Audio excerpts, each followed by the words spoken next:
ಡಿ.ಕೆ. ರವಿ ಸಾವಿನಲ್ಲಿ ಸಿ.ಜೆ. ರಾಯ್‌ರವರ ಕೈವಾಡ ಇದೆಯಾ? ಅವರಿಬ್ಬರ ನಡುವೆ ನಡೆದ ಸಂಘರ್ಷ ಏನು? ಅವರಿಬ್ಬರ ನಡುವೆ ಜಗಳ ಆಗಲು ಕಾರಣ ಏನು ಎಂದು ನಾನೀಗ ಹೇಳ್ತಾ ಹೋಗ್ತೀನಿ, ಬನ್ನಿ. ಎಲ್ರಿಗೂ ನಮಸ್ಕಾರ. ಯೂನಿವರ್ಸಲ್ ಚಾನೆಲ್ಗೆ ನಿಮ್ಮೆಲ್ರಿಗೂ ಸ್ವಾಗತ. ನಿಮಗೆಲ್ಲ ಗೊತ್ತೇ ಇದೆ, ನಿನ್ನೆ ಸಿ.ಜೆ. ರಾಯ್‌ರವರು ಇದ್ದಕ್ಕಿದ್ದಾಗೆ ಆತ್ಮಹತ್ಯೆ ಮಾಡಿಕೊಳ್ತಾರೆ. ಇದೆಲ್ಲರಿಗೂ ಶಾಕಿಂಗ್ ಅಂತಾನೆ ಹೇಳ್ಬಹುದು. ಅಲ್ಲ, ಅಂತ ಕಾನ್ಫಿಡೆಂಟ್ ಗ್ರೂಪ್ನ ಕಟ್ಟ ಚೇರ್ಮನ್ಗೆ ಕಾನ್ಫಿಡೆನ್ಸೇ ಇಲ್ದಂಗಾಗೋಯ್ತಾ ಲೈಫಲ್ಲಿ ಅಂತ ತುಂಬಾ ಜನ ಮಾತನಾಡ್ಕೊಳ್ತಿದ್ದಾರೆ. ನಿಜವಾಗಿಯೂ ಸಾಯಲು ಕಾರಣ ಏನು ಎಂದು ಈಗ ಒಂದೊಂದಾಗೆ ಹೊರಗಡೆ ಬರ್ತಿದೆ ಅಂತಾನೆ ಹೇಳ್ಬೋದು.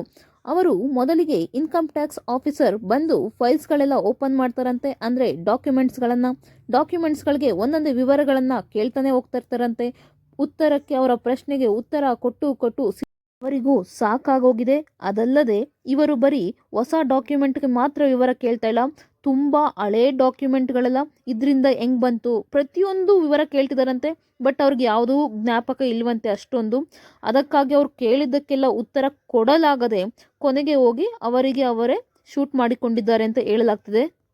ಈಗ ನಾನು ಡಿ.ಕೆ. ರವಿ ಸರ್ ಹಾಗೂ ಸಿ.ಜೆ. ರಾಯ್ ಸರ್ ರವರ ನಡುವೆ ಆದ ಜಗಳ ಮತ್ತು ಸಂಘರ್ಷ ಏನು, ಇವರಿಬ್ಬರ ನಡುವೆ ಜಗಳ ಆಗಲು ಕಾರಣ ಏನು, ಡಿ.ಕೆ. ರವಿ ಸರ್ ಸತ್ತಾಗ ಕೂಡ ಸಿ.ಜೆ. ರಾಯ್ ರವರ ಕೈವಾಡ ಇದೆ ಅವರ ಸಾವಿನಲ್ಲಿ ಅಂತ ಟಿವಿಯಲ್ಲೆಲ್ಲ ತೋರಿಸಲಾಗಿತ್ತು. ಹೌದಾ? ಇತ್ತ ಹಾಗಾದ್ರೆ ನಿಜವಾಗಿಯೂ ಇವರ ಕೈವಾಡ ಏನಿತ್ತು ಅವರ ಸಾವಿನಲ್ಲಿ ಅಂತ ಈಗ ಹೇಳ್ತಾ ಹೋಗ್ತೀನಿ, ಬನ್ನಿ. ಟೈಮ್ನಲ್ಲಿ ಡಿ.ಕೆ. ರವಿ ಸರ್ ಕೋಲಾರ ಭಾಗದಲ್ಲಿ ಅವರು IAS ಆಫೀಸರ್ ಆಗಿದ್ದರು. ಅದೇ ಟೈಮ್ನಲ್ಲಿ ಸಿ.ಜೆ. ರಾಯ್ ಸರ್ ಕೂಡ ತುಂಬ ಫೇಮಸ್ ಆಗಿದ್ರು. ಅವರು ಆಲ್ರೆಡಿ ಕಾನ್ಫಿಡೆಂಟ್ ಗ್ರೂಪು ಬೇರೆ ಲೆವೆಲ್ಗೆ ಬೆಳೆದಿತ್ತು ಅಂತಲೇ ಹೇಳ್ಬೋದು. ಇವರ ಜೊತೆ ತುಂಬ ಜನ ರಾಜಕಾರಣಿಗಳು, ರಿಯಲ್ ಎಸ್ಟೇಟ್ ಬಿಸ್ನೆಸ್ ಅವ್ರ ಹತ್ರ ತಗೊಳ್ಳೋದಿದೆಲ್ಲ ವ್ಯವಹಾರಕ್ಕೆ ಇಳಿದಿದ್ರು. ದಿನ ಸಿ.ಜೆ. ರಾಯ್ ಸರ್ ಕೋಲಾರ ಭಾಗಕ್ಕೆ ಗಲ್ಫ್ ಕೋರ್ಸ್ ಮಾಡೋದಕ್ಕೆ ಅಂತ ಬರ್ತಾರೆ. ಅಲ್ಲಿ ತುಂಬ ಜಾಗ ನೋಡಿ ಅವ್ರಿಗೊಂದು ಆಸೆ ಉಟ್ಕೊಳ್ಳುತ್ತೆ, ಈ ಕಡೆ ನಾನು ಒಂದು ಜಮೀನು ತೆಗಿಬೇಕು, ಆಸ್ತಿ ಮಾಡಬೇಕು ಅಂತ. ಅವರು ಅಲ್ಲಿ 155 ಎಕರೆನ ಆಸ್ತಿನ ಅಂದರೆ ಜಮೀನ ಖರೀದಿ ಮಾಡ್ತಾರಂತೆ.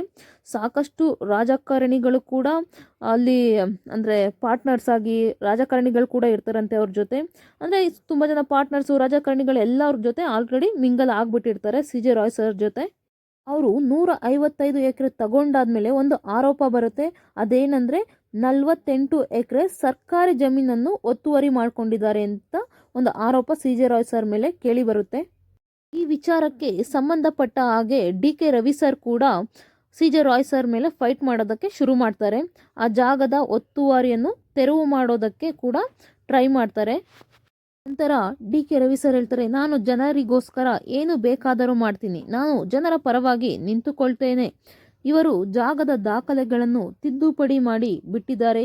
ತನಗೆ ಬೇಕಾದಾಗೆ ಡಾಕ್ಯುಮೆಂಟ್ಗಳನ್ನು ಫೋರ್ಜರಿ ಮಾಡಿ ಇವರು ಜಾಗನ ಒತ್ತುವರಿ ಮಾಡಿಕೊಂಡಿದ್ದಾರೆ ಅಂತ ಹೇಳ್ತಾರೆ. ಆಗ ಕೋಲಾರ ಭಾಗದ ಶಾಸಕರಿರ್ಬೋದು, ರಾಜಕಾರಣಿಗಳೆಲ್ಲರೂ ಕೂಡ ಕಾನ್ಫಿಡೆಂಟ್ ಗ್ರೂಪ್ನ ಪರವಾಗಿ ನಿಂತಿರ್ತಾರೆ. ಒಬ್ಬರೂ ಕೂಡ ಡಿ.ಕೆ. ರವಿ ಸರ್ಗೆ ಒಬ್ಬರೂ ಕೂಡ ಸಪೋರ್ಟ್ ಮಾಡೋದಿಲ್ಲ. ಎಲ್ಲರೂ ಕೂಡ ಸಿ.ಜೆ. ರಾಯ್ ಸರ್ ಕಡೆಗೆ ನಿಲ್ತಾರೆ ಅಂತಲೇ ಹೇಳ್ಬಹುದು. ಒಂಥರ ಹೇಳ್ಬೇಕು ಅಂದರೆ D K. Ravi versus confident group, D K. Ravi versus ರಾಜಕಾರಣಿಗಳು ಅನ್ನೋ ರೇಂಜ್ಗೆ ಆಗಿಬಿಡುತ್ತೆ ಅಂತಲೇ ಹೇಳ್ಬೋದು. ಎಲ್ಲ ಆದರೂ ಕೂಡ ಡಿ.ಕೆ. ರವಿ ಸರ್ ಒಬ್ಬರೇ ಹೋರಾಡ್ತಾನೆ ಇರ್ತಾರೆ, ಇದರ ವಿರೋಧವಾಗಿ ಫೈಟ್ ಮಾಡ್ತಾನೆ ಇರ್ತಾರೆ.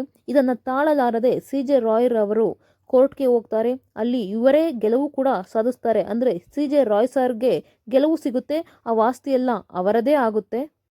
ಇದೆಲ್ಲ ಆದ ನಂತರವೂ ಡಿ.ಕೆ. ರವಿ ಸರ್ಗೆ ಹೈಕೋರ್ಟ್ಗೆ ಹೋಗುವ ಅವಕಾಶ ಇತ್ತು.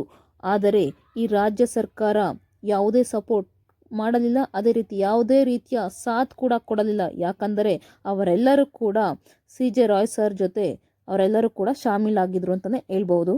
ಇದೇ ಕಾರಣಕ್ಕೆ ಡಿ.ಕೆ. ರವಿ ಸರ್ಗೆ ಇವರು ಜಾಗ ಒತ್ತುವರಿ ಮಾಡಿಕೊಂಡಿದ್ದಾರೆ, ಸರ್ಕಾರಿ ಜಾಗವನ್ನು ಕಬಳಿಸಿದ್ದಾರೆ ಅಂತ ಯಾವುದೇ ರೀತಿಯಲ್ಲೂ ಪ್ರೂವ್ ಮಾಡೋದಕ್ಕೆ ಆಗೋದೇ ಇಲ್ಲ. ಕೋರ್ಟು ತೀರ್ಪು ಕೊಟ್ಟ ನಂತರವೂ ಕೂಡ ಡಿ.ಕೆ. ರವಿ ಸರ್ ಮೀಡಿಯಾದವರ ಮುಂದೆ ಬಂದು ಹೇಳ್ತಿದ್ರು, ನನ್ನ ಹತ್ರ ಎಲ್ಲ ದಾಖಲೆಗಳು ಕೂಡ ಇದ್ದಾವೆ, ಅವರು ಒತ್ತುವರಿ ಮಾಡಿಕೊಂಡಿದ್ದಾರೆ, ನಾನು ಅದನ್ನು ಎಲ್ಲರ ಮುಂದೆ ತಂದೆ ತರ್ತೀನಿ, ಅವರು ಒತ್ತುವರಿ ಮಾಡಿಕೊಂಡಿರುವುದನ್ನು ನಾನು ಪ್ರೂವ್ ಮಾಡೇ ಮಾಡ್ತೀನಿ ಅಂತ ಹೇಳ್ತಾನೆ ಇದ್ರು. ಇದನ್ನೆಲ್ಲ ಟಿವಿಯಲ್ಲಿ ನೋಡುತ್ತಿದ್ದ ರಾಜಕಾರಣಿಗಳಿರ್ಬೋದು, ಸಿ.ಜೆ. ರಾಯ್ ರವರು ಇರಬಹುದು, ಅವರಿಗೆ ಡೈಲಿ ಕಾಲ್ ಮಾಡಿ ಅವರಿಗೆ ಜೀವ ಬೆದರಿಕೆ ಆಗ್ತಿದ್ರಂತೆ. ಇದನ್ನು ಕುಸುಮಾರವರ ತಂದೆ ಅಂದರೆ ಡಿ.ಕೆ. ರವಿ ಸರ್ ರವರ ಮಾವರವರು ಮೀಡಿಯಾದವರ ಮುಂದೆ ಬಂದು ಹೇಳ್ತಿದ್ರು, ನನ್ನ ಅಳಿಯನಿಗೆ ಜೀವ ಬೆದರಿಕೆ ಆಗ್ತಿದ್ದಾರೆ, ಸ್ವಲ್ಪ ಅವನ್ನ ಪ್ರೊಟೆಕ್ಟ್ ಮಾಡಬೇಕು ಅಂತ ಎಲ್ಲ ಹೇಳಿದರು. ಅವರ ಮಾವರವರು ಹಾಗೆ ಹೇಳುತ್ತಿದ್ದಂಗೆ ಇನ್ನು ಸ್ವಲ್ಪ ದಿನದಲ್ಲೇ ಕೋಲಾರದಲ್ಲಿ IAS ಆಗಿದ್ದ DK ರವಿ ಸರ್ ರವರನ್ನು ಬೆಂಗಳೂರಿಗೆ ಟ್ರಾನ್ಸ್ಫರ್ ಮಾಡಿಬಿಡ್ತಾರೆ. ಇದೇ ಕಾಂಟ್ರವರ್ಸಿ DK ರವಿ ಸರ್ ಹಾಗೂ CJ ರಾಯ್ ಸರ್ ಇಬ್ಬರ ನಡುವೆ ಆಗಿದ್ದು. ಇಷ್ಟೆಲ್ಲ ಆದ ನಂತರವೂ ರವಿ ಸರ್ ಹೇಳ್ತಿದ್ದು ಒಂದೇ, ನಾನು ಜನಗಳಿಗೋಸ್ಕರ ಜೈಲಿಗೆ ಹೋದರೂ ಪರವಾಗಿಲ್ಲ, I will fight, case book ಮಾಡ್ತೀನಿ, ಯಾರ್ಯಾರು ಈ ಇದರಲ್ಲಿ ಇನ್ವಾಲ್ವ್ ಆಗಿದ್ದಾರೋ ಅವರ ಎಲ್ಲರ ಮೇಲೂ ಕೇಸ್ ಹಾಕಿ ಅವ್ರನ್ನ ಜೈಲಿಗೆ ಕಳಿಸ್ತೀನಿ ಅಂತ ಸಾರ್ವಜನಿಕ ಸ್ವತ್ತು ಉಳಿಸಿಕೊಳ್ಳೋದಕ್ಕೋಸ್ಕರ ನಾನು ಜೈಲಿಗೆ ಹೋದರೂ ಪರವಾಗಿಲ್ಲ, ನೋಡೋಣ ಹೂ ವಿಲ್ ವಿನ್ ಅಂತ ಕೂಡ ಹೇಳಿದರು ಅವರು. ಆದರೆ ಏನು ಮಾಡೋಕ್ಕಾಗುತ್ತೆ, 2015ರಲ್ಲಿ ಅವರು ಕೂಡ ಆತ್ಮಹತ್ಯೆ ಮಾಡ್ಕೊಳ್ತಾರೆ. ಇವರ ಸಾವಿನಲ್ಲೂ ದೊಡ್ಡ ದೊಡ್ಡ ಕೈವಾಡಗಳೇ ನಡೆದಿದ್ದವು, ಆದರೆ ಯಾರೂ ಕೂಡ ಪ್ರೂವ್ ಮಾಡಲು ಆಗಲಿಲ್ಲ ಅಷ್ಟೇ. ನಮ್ಮ ರಾಜಕೀಯ ವ್ಯವಸ್ಥೆನೇ ಆಗಿದೆ, ಏನೂ ಮಾಡೋಕ್ಕಾಗೋದಿಲ್ಲ. ಇದರ ಬಗ್ಗೆ ನಿಮಗೇನು ಅನಿಸುತ್ತೆ ಅಂತ ದಯವಿಟ್ಟು ಕಮೆಂಟ್ ಬಾಕ್ಸಲ್ಲಿ ಕಮೆಂಟ್ ಮಾಡಿ. ಪೂರ್ತಿ ವಿಡಿಯೋ ನೋಡಿದ್ದಕ್ಕಾಗಿ ಧನ್ಯವಾದಗಳು. Thank you.